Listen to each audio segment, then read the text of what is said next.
生他怎么样了？我们已经尽力了。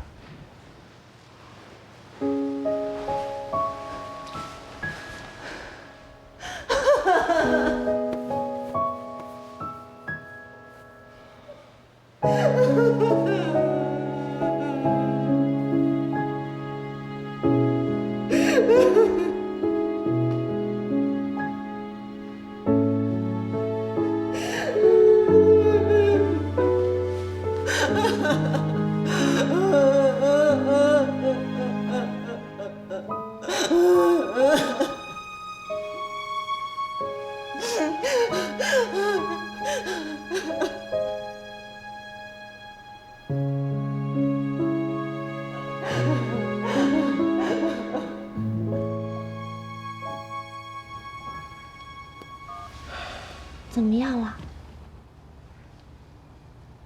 已经走了。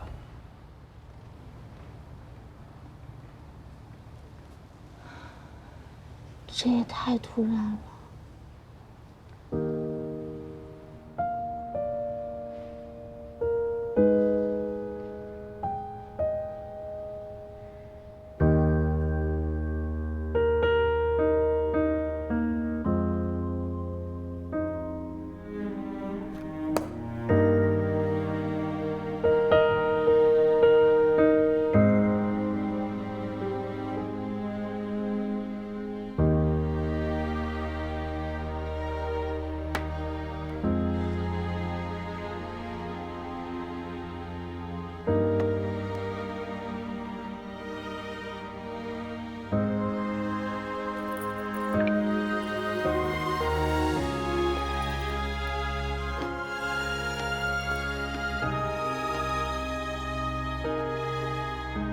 哟，你怎么想起来给我打电话了？别又是缺钱了吧？没有，就是想你们了。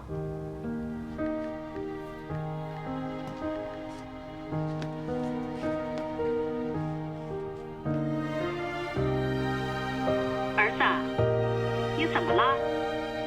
你爸爸给你定制的钢笔收到了吗？收到了，妈。你和爸身体还好吗？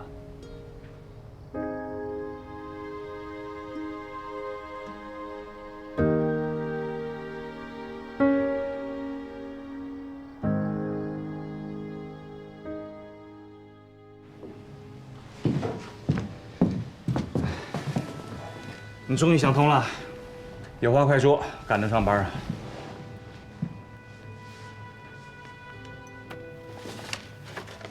这个是我律师整理的一份资料，是这些年你在家照顾孩子的所有时间，还有我们的收入对比。房子确实是你的婚前财产，但是不能因为房子是你的，孩子就归你。法院是会综合考虑各种因素的。玉瑶，你过分了吧？啊，非要做的这么绝？用得着请什么律师吗？当你偷偷瞒着我给球球办转学的时候，就应该想到有这一天。球球我是不会给你的。办理转学那不是我没来得及告诉你吗？其实那所……行了，不用解释了。你既然不尊重我这个母亲的身份，那我也没有必要给你这个父亲留面子。母亲？你以为你这个母亲做得很够格吗？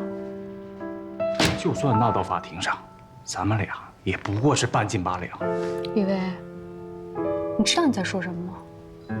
当初是我一个人在医院里疼了2天2夜生下的球球，也是我教他说的第一句话，走的第一步路，写的第一个字。那个时候你这个父亲在哪儿啊？因为你不在，你就可以无视我的付出吗？是，我不算一个完美的母亲，但是我对球球的付出，远比你看到的、比你想象的多得多。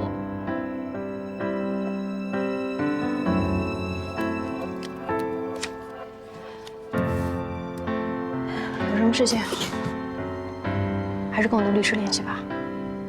不想闹上法庭的话，劝你最好想得通。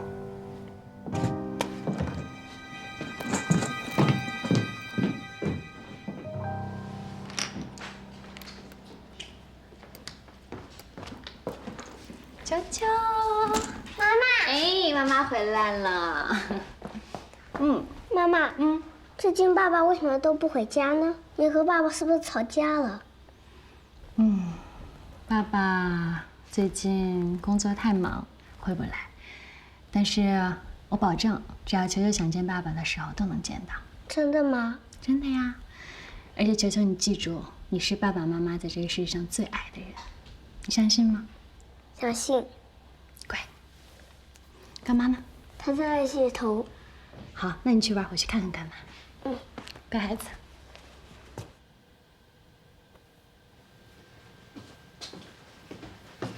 回来了。怎么样？一切都结束了。他后来给我打了电话，也不想闹上法庭，所以放弃抚养权。房子归他，车子归我，财产平分。只要以后有机会让他能见到儿子就行。做得好。那搬家的事儿，哎呀，麻烦你了，你就别跟我客气了。干妈，球球，干妈，你头发好香啊！以后也让妈妈用这个洗发水香香的。好。今天晚上吗？哦，也行。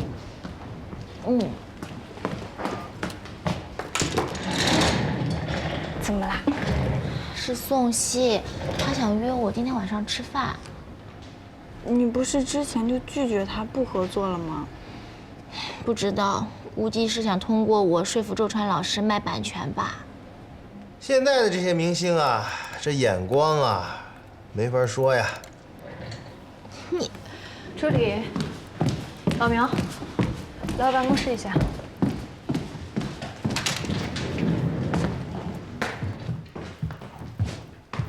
于主编，什么事儿啊，是这样，大家栏目打电话过来，说想约周川老师做新一期的访谈节目。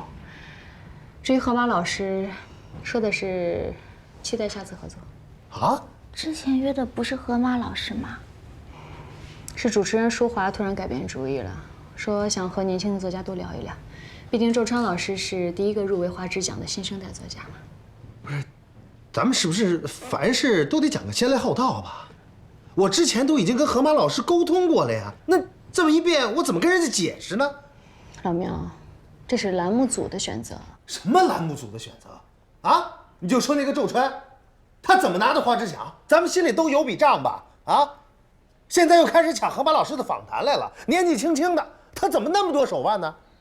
苗副主编，周川老师入围花枝奖受邀采访，靠的是实力。你与其在这里听信流言污蔑他人，不如去帮你的作者做几本好书。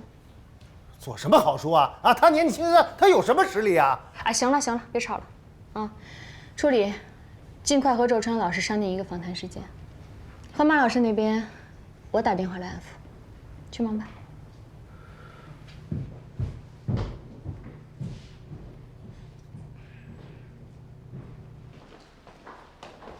梁主任，正好梁主任。舒华采访的事吧，免谈。别，梁主任，我要但凡有办法呀，我也不来麻烦您了。您看看，您能不能跟舒华老师那边再做一下沟通啊？老苗啊，你最近的格局怎么越来越小了？周川的价值需要我提醒你吗？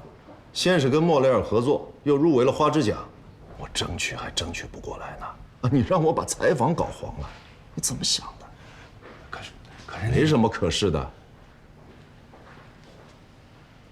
老苗，你是圆月社的副主编，你做什么事儿要以圆月社的利益为重，明白吗？对事不对人，乖。哎，梁主任。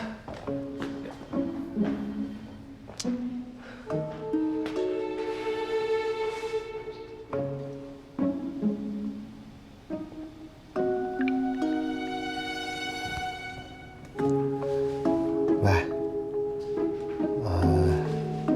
上次让我考虑那事儿，我考虑好了。你放心，作者的事情我来搞定。帮我联系新签约的画手见面，我要聊新封面的事情。然后云飞那边稿子打印出来，我现在看。小坚，你刚出差回来不休息几天吗？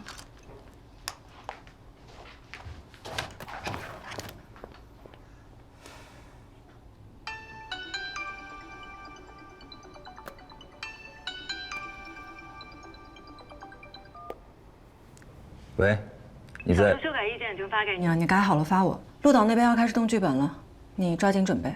我这儿还很忙，先挂。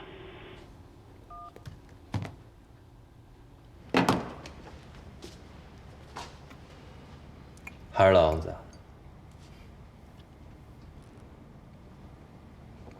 对。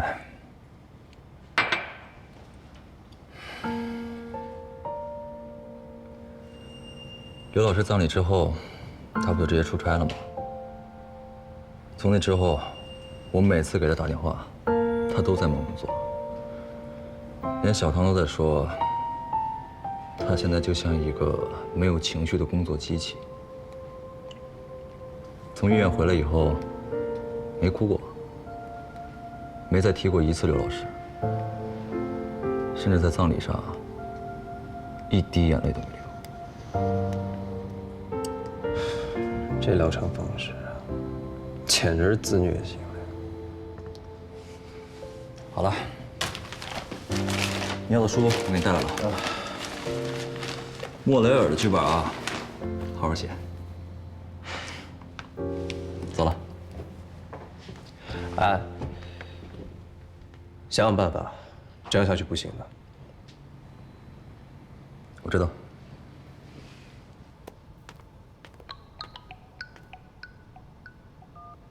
喂，你好。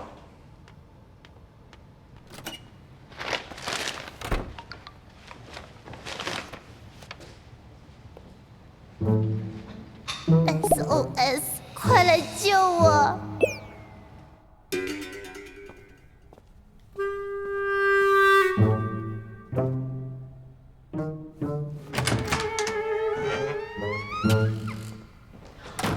天哪，你总算来了！怎么回事啊？你怎么跟他一块在吃饭？他非要约我吃饭。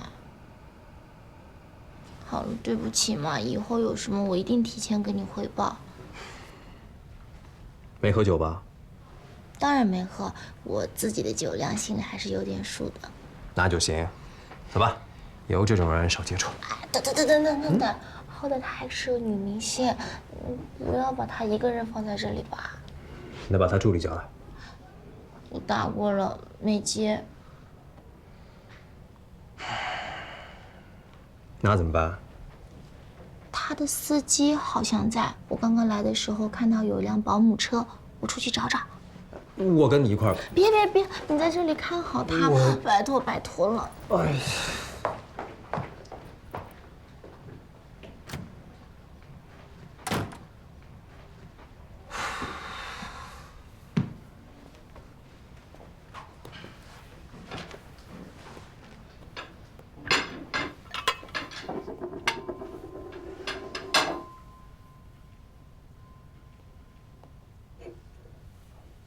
周川，是你吗？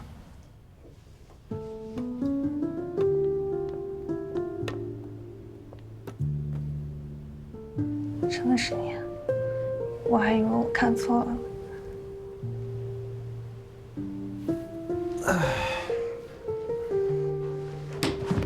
你别走，我真的很想合作。我虽然没有办法帮你出书，但是我会用最好的姿态，把你书里的角色诠释出来，把你的作品拍出来。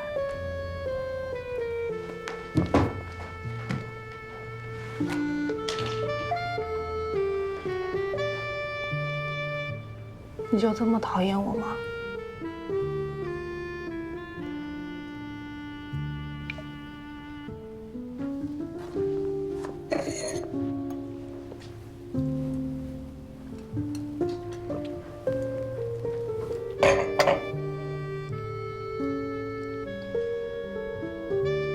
真的很羡慕楚理可以拥有你。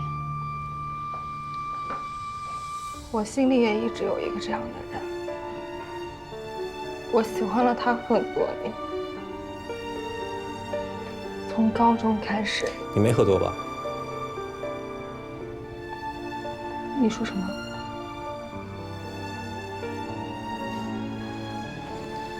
周川。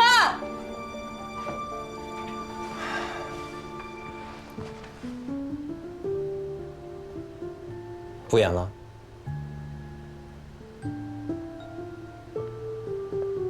你敢说你对我一点意思都没有吗？我看你是病得不轻吧。周川，洛河神社不会卖给你的，你死了这条心。麻烦你以后不要再来骚扰我和我女朋友了。你要是敢走出去，就别后悔。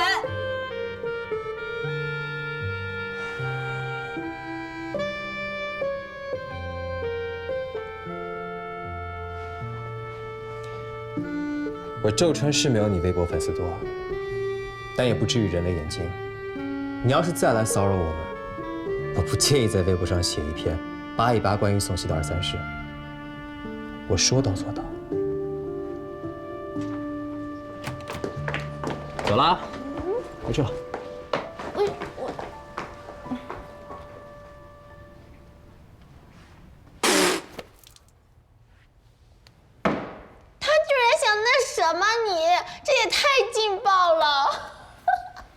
至于这么惊讶吗？天哪，这么精彩的画面，我怎么没有亲眼看到？这么拙劣的演技，你不看也罢吧。哎，你是从什么时候开始觉察到的？从他说迟到那次吧。天哪，没看出来呀！你还是个鉴表达人，那次我完全都没有看出来。看多了，自然就有经验了。什么看多了？你把话给我说清楚。这不意外吧？你看我这张脸，从小到大明显就很受欢迎啊。从小到大很受欢迎。你过来，你最好给我坦白从宽，抗拒从严。只有你。什么意思啊？从小到大，只有你一个。这还差不多。哦，对了，都忘记跟你说正经事儿了。那个舒华老师要采访你。啊？就是那个很有名的大家栏目。采访啊？太麻烦了，还是不去了吧。不麻烦，哪里麻烦？你知不知道有多少作家都抢着要去参加他的节目呢？去嘛，去嘛。什么？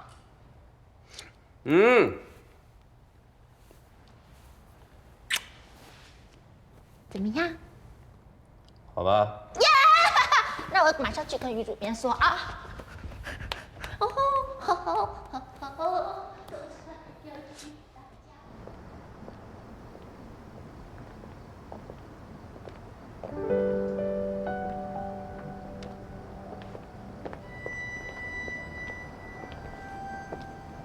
你怎么在这儿？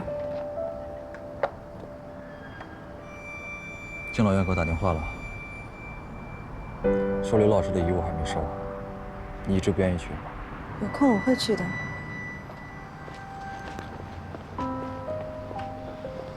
你还要逃避多久啊？如果你一直这样放不下，刘老师也不会安息的。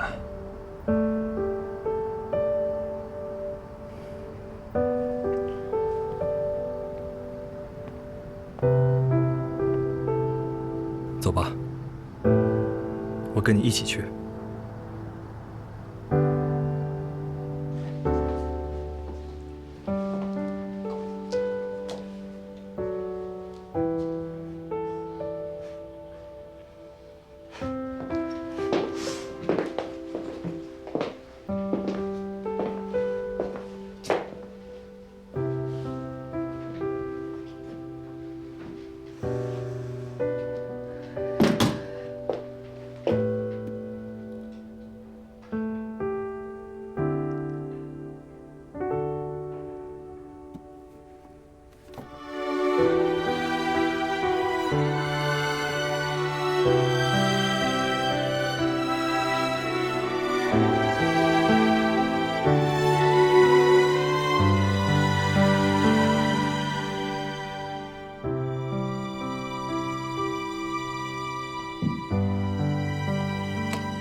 老林，在我尚未提笔写下这封信，我便从他人处得到了你的消息。你走了，你我一生聚少离多，你写给我的信却装了满满一箱。然而临别之际，你却未留下与我的只言片语。起初我觉得是被你抛下了，极端恐惧与思念之中，甚至还有对你的埋怨。然而今夜，当我浑浑噩噩从眼泪中醒来，我推开窗，只见无穷与银河闪烁，漫天星辰，如你还在时。我忽然释然，从这一刻起，我将不再畏惧，我将保持你所钟爱的优雅与从容，缓步走向生命的尽头。而这所有的从容，大约来源于你。我知道，你会信守承诺，在路的尽头等我。且等我吧，待到重逢那日，我把后来一路见到的风景说与你听。死亡并不是分离的尽头，只是等待下一次重逢的契机。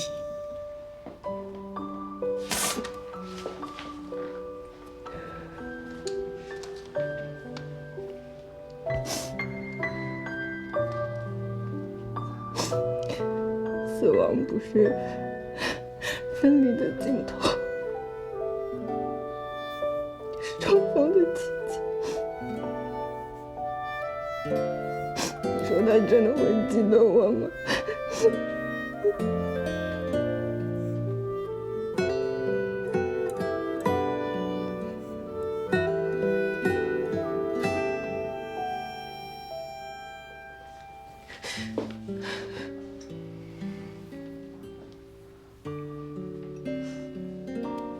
跟我来。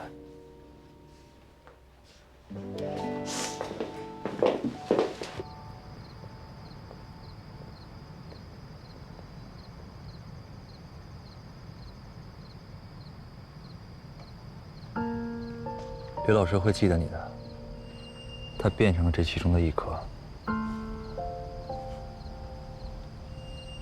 每一次你看星空的时候，他也在看着你。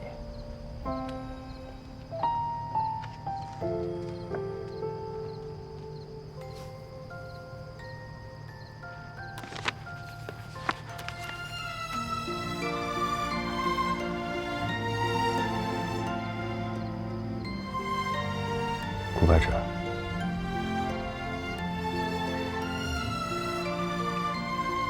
你永远不会是孤单的一个人，你还有我。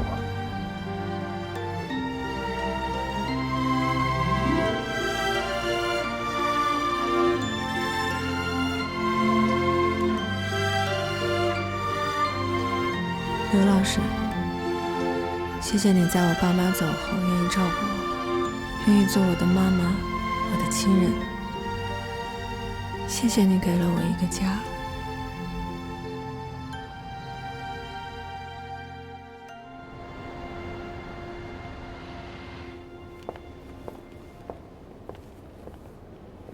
我跟你说，这个淑华老师是出了名的犀利。你回答问题之前，一定要经过深思熟虑，知道了吗？知道了，从昨天就说到现在，金鱼都记住了。走了。周川，加油！周川老师，欢迎。你好，请坐，谢谢。非常高兴啊，今天你能来接受我们的采访啊，是我的荣幸。那一开始我们就从简单的问题问起嘛。好，请问周川老师，《洛河神书》是你自己写的吗？别担心了，周川老师一定没问题的。不知道为什么，我就是很紧张。没事。怎么样了？还行吧，我先回去了，晚上见。嗯。《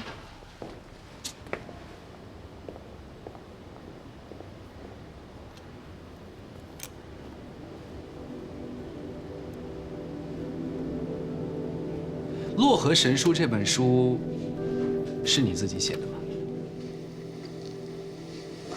你这个问题问的挺奇怪的。为什么会奇怪？这好像现在我看着你的眼睛，然后说：“请问你是淑华老师吗？还是有人找了别人来糊弄我呀？”周川老师幽默了哈，但还是没有正面回答我的问题。我现在明确的告诉你，《洛河神书》是我自己写的。因为有人说这本书是您父亲代笔的，我也十分好奇。不过如果你或者网友什么时候知道答案的话，麻烦通知我一下。你有没有想过为什么会有这样的留言？你觉得是空穴来风，还是无风不起浪？我觉得我更倾向于是无中生有。可是网上流言四起，为什么周老先生从来没有出来发过声？他从来都不上网，他上哪儿发声呢？我很好奇啊，就是你在写书的时候，你爸爸会不会跟你讨论书中的情节？不会。那他从来不知道你写的什么内容吗？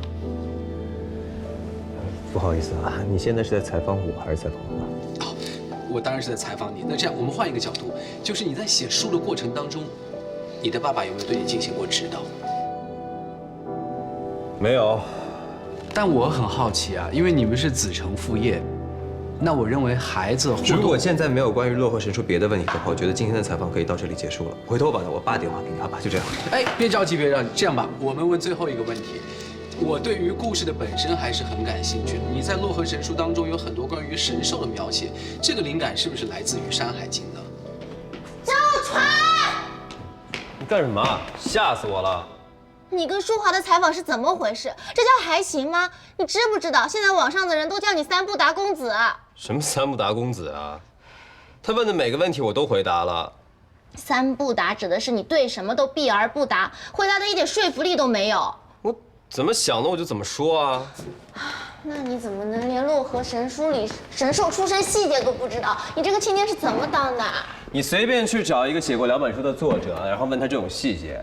只要他没得超1证，他这种问题啊，也绝对答不出来。这倒是，之前给姜老师还有索恒老师看稿的时候，他们也忘记之前的设定了。是啊，这在作者圈是常态，很正常的。那你就不能在采访里面解释一下吗？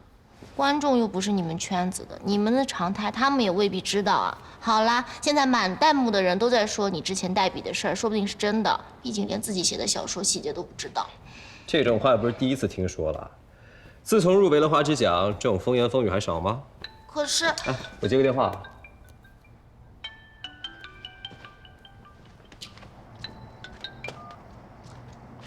喂，干嘛？什么干嘛？你说干嘛？我问你，那个访谈到底怎么回事？你不是都看到了吗？那可是现场直播，你要不会好好说话，就别上。看你那副吊儿郎当的样子，回答的都是些什么问题？该澄清的不好好澄清。你从小我是这么教你说话的吗？那可不是啊，从小就没学好。你怎么走到哪儿都是这种态度？以后人家要是再问起你，你就该大大方方的说你爸从来看不上你写的东西。行，我一定会告诉他们，我的东西你水平有限，写不了。你说什么？拿来给我！气死我了！不会说话就别说。儿子啊，你没做过的事儿啊，咱不怕啊，让他们说去吧，无所谓。我知道。你累了吧？累了就回家啊。那看来为了证明我没事儿，也不能回来啊。就你贫。你们好好照顾自己，我这边你们不用担心。好了。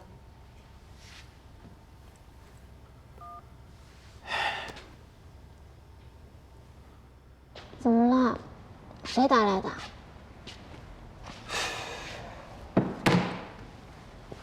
我们家老头子。哦。你看这件事情现在越演越烈，有没有可能你回去和你爸爸聊聊，让他出面发声，说不定可以容易解决些。我不会去的。但是这件事情如果传出去，对他的名声也……他这个人不爱曝光，为了我，更不可能会去了。那你没有做过的事情，凭什么能让别人这样凭空造谣啊？不要去理那些无知的网友。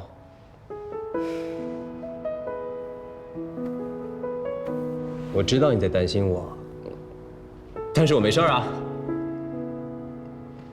你别着急，我现在又不是身败名裂、流落街头当乞丐了。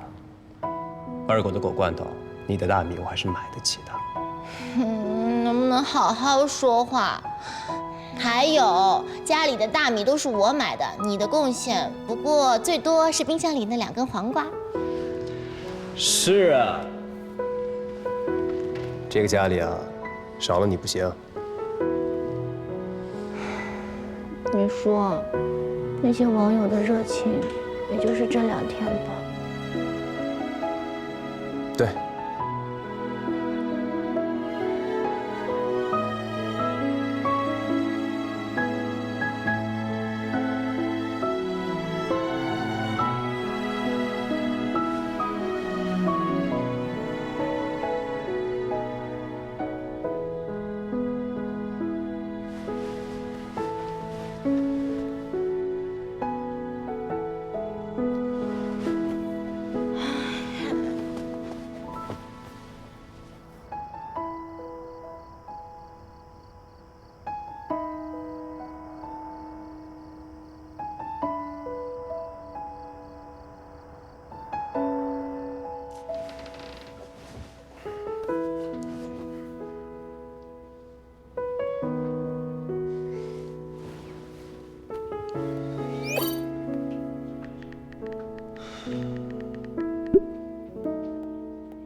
梳梳头。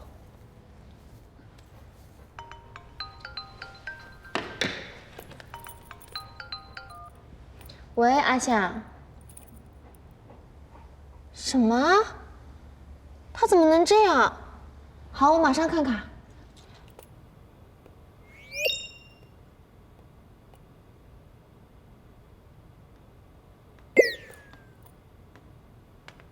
怎么了？没什么。你不说我也看得到。宋希他。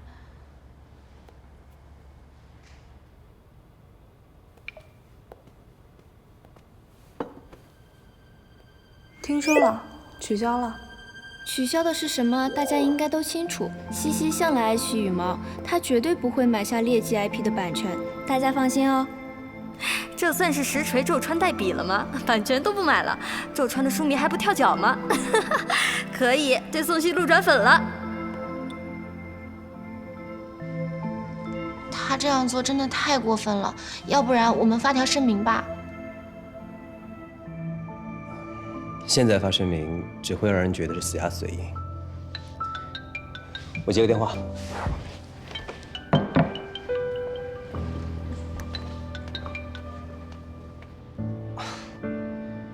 如果你们觉得《洛河神书》漫改的版权费太贵的话，我们这次可以不用合作。这次不合作的话，以后也不用合作了。我没有威胁任何人的意思啊。挂了。喂，周川老师，上次谈到的东风以文录游戏合同，我们这边公司法务还想再看看合同。不用了，我不打算卖了。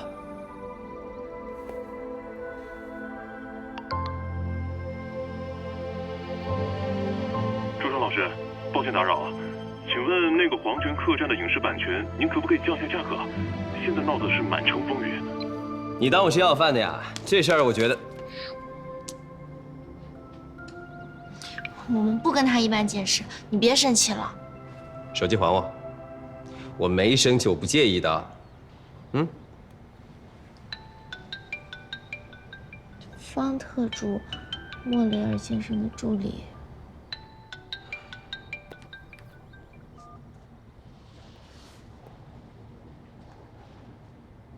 喂。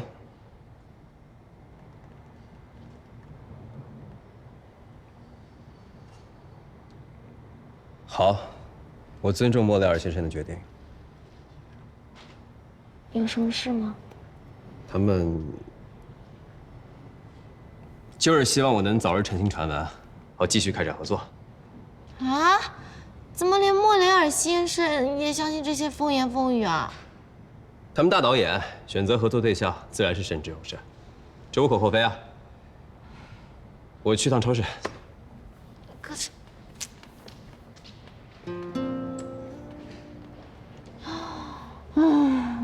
怎么办呢？周川，一个文学草包，靠代笔上道的假作家，包装起来的骗子。我现在都羞愧说自己曾经粉过周川，他的全小说加签名照，10块钱有人买吗？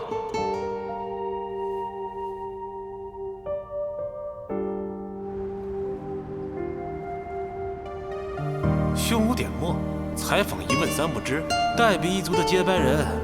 头一次让非传统文学入围，作者就搞出这种丑闻，花枝奖实惨。粉明星塌房也就算了，粉个写书的还能塌？我真是怕了周川这种骗子了，人设包装如此完美。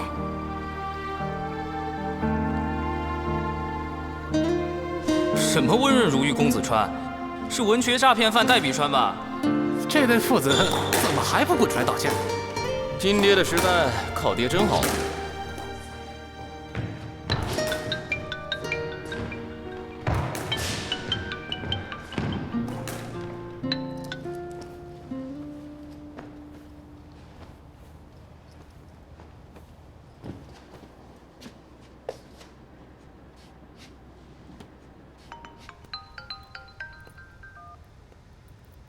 喂，姜老师。喂，助理，周川还好吗？我给这小子打了1天的电话都没接。应该没事吧？给他自己一点私人空间。哦，对了，姜老师，明天我就要去上班了，能不能麻烦你有空的时候过来陪陪他？好。啊，不跟你说了，他回来了。你去哪儿啦？怎么这么晚才回来？我晚饭都做好了。江雨辰约我去打壁球，打了1天了，累死我了。那快吃饭吧。好。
初里，周川老师没事吧？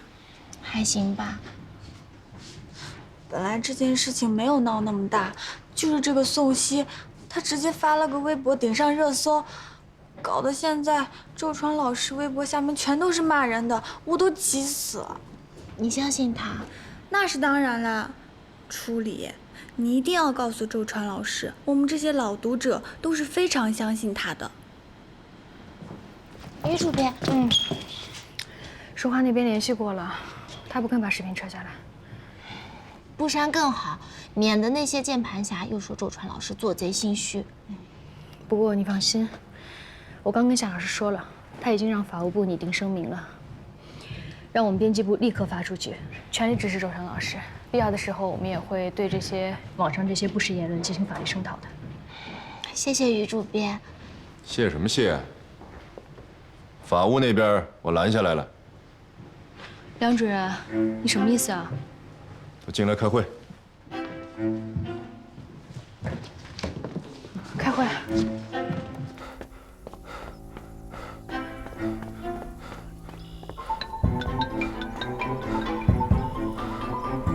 你在哪儿？出事了。